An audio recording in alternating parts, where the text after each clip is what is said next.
Honor Seminar students. So now that you've watched the video that Alex made about how to get your thoughts organized, I'm going to give you suggestions on how you can use an outline to get your thinking organized before you actually start to write.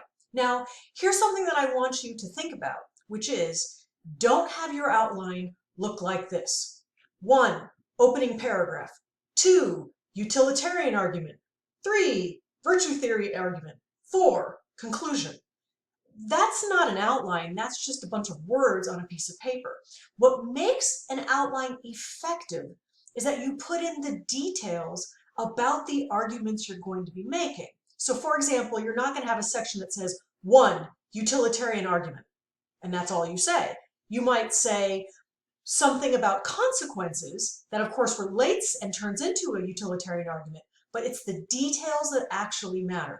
Think of the outline as a roadmap to what you're going to actually be seeing. So for example, if you're about to write a particular paragraph and you're trying to remember what it's about, you can look to your outline and there'll be some specific details in there that remind you, oh yeah, this is the part where I'm talking about vaccines or something like that. So once you've done all your brainstorming and all that Alex talked to you about, here's what you want to do next. You want to be crystal clear what your thesis is, what your strongest arguments are, and what the strongest counter arguments are against your argument.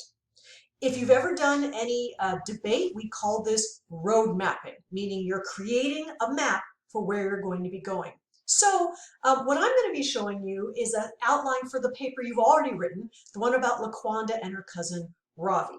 And because most of you argued that she was obligated to turn him in, I thought it'd be kind of fun to create an argument on the other side that she's not morally obligated to turn him in, so you could see how I would try to convince somebody of that position. So the first thing that I did is I had my bare bones argument really clear before me. Oh, and by the way, you'll notice that I have a link to this document on this page. So if you feel free, you can open it up, you can print it out. If you have a second monitor, you can have it on the monitor next to you, or you can watch this video on your phone and be looking on it at the monitor just so you can see this. All right, so notice what I've done right up at the top to keep my mind clear is I put my thesis up there, which in this case is no.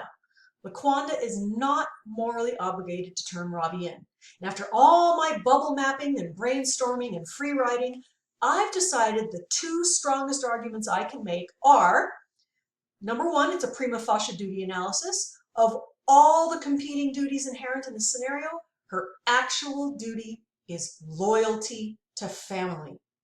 In my argument, it boils down to loyalty to your family. Now, a very good stronger argument, or counter argument that I've thought about is the one that you see below, which is, isn't it selfish to put loyalty to family above everything else? Well, that's something that I'm going to have to deal with in my paper to write an effective argument.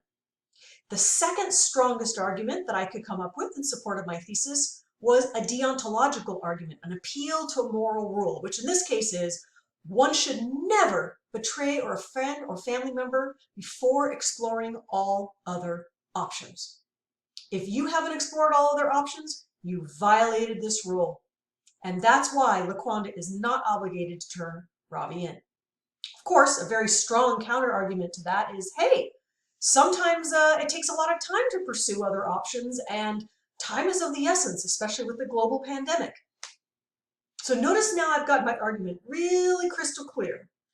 Let me show you now how I expanded this into an outline.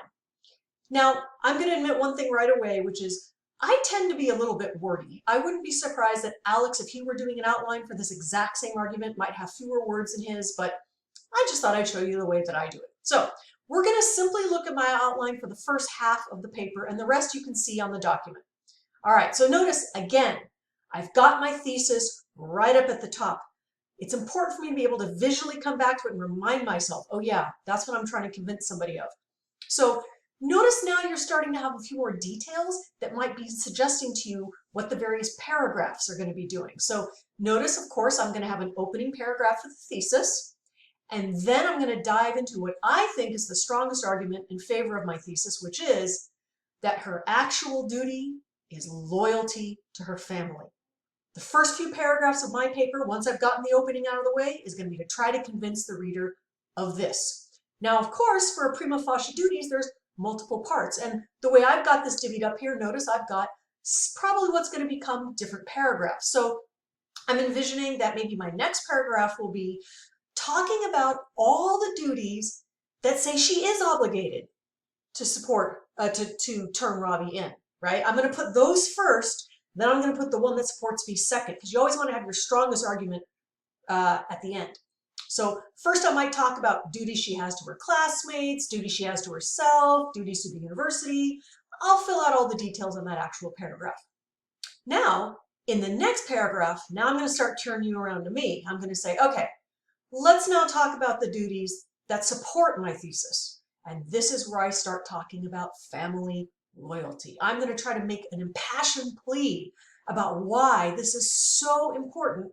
And that, of course, is going to feed into my perhaps final paragraph, or maybe I would glom these two paragraphs together where I say, look, in this case, sure, there's all these competing duties, but her actual duty is loyalty to family. And I'm going to try to convince the reader of that. Now that I've handled those paragraphs in my paper, my next plan is to deal with the strongest counter-argument I could think of against my prima facie duty argument, which is, isn't it selfish to put family first?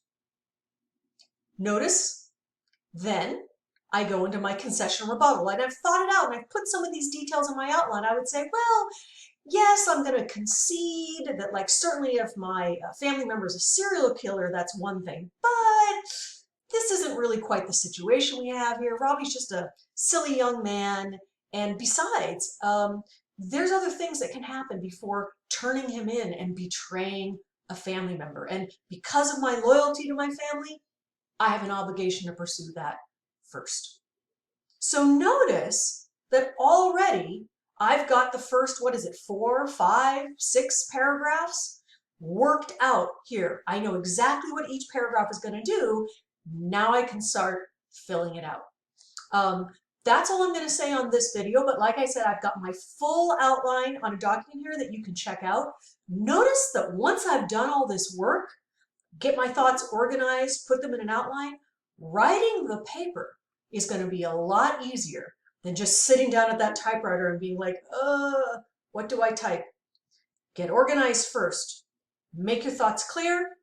Write an outline that has plenty of details in it. Then start to write. I hope this was helpful.